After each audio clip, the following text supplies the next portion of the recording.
Hi everyone, we're going to find the domain of these two functions right here, and we're going to use both set notation and interval notation. So basically for the first one, the main thing about the domain is we want our domain to be all real numbers. But can it be? And if it can't be, we're going to put our restrictions in this area right here. We know we can't divide by 0, so some number over 0 is undefined. You can't divide by 0. So basically, I know that my denominator here cannot be 0. So I'm going to set that to not equal to 0. I'm going to subtract 3 from both sides and divide both sides by 2. So my domain is all real numbers. However, and this line here means such that, but we can just say but, x cannot be negative 3 over 2. So that's set notation. Interval notation would be like this: negative infinity to negative 3/2, open interval, union, negative 3/2 to infinity. Okay, so either way, then you'd have to write that this is your domain. In this case, you know it's your domain because we're using x.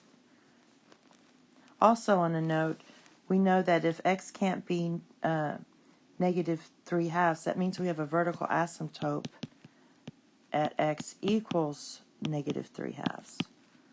I don't know if you need to know that, but that's another note.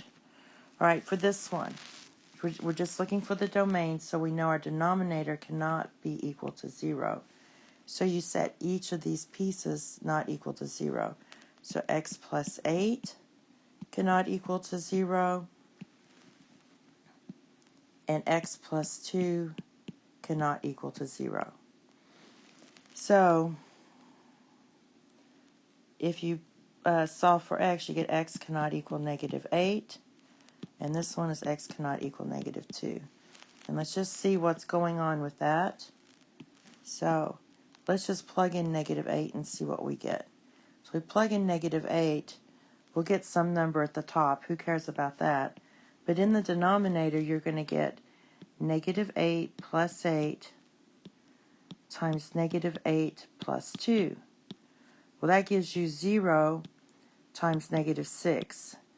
Well, 0 times negative 6 is 0, so you'll have 0 in the denominator. And the same thing's going to happen if you plug in negative 2. You get negative 2 plus 8 times negative 2 plus 2. That's going to be 6 times 0, and that equals 0. And again, we'll have a 0 in the denominator no matter what's in this area. So that's your domain. And set notation, you're going to write, we want it to be all real numbers. We want to be able to put anything we want in this x, but we cannot put in negative 8, and we cannot put in negative 2. And for interval notation, you have to write domain. I'll just write D. Most people write D. So you go from least to greatest, so it's negative infinity to negative 8, then negative 8 to negative 2, and then from negative 2 to infinity. Okay? And that's all. Thank you. Have a nice day. Bye-bye.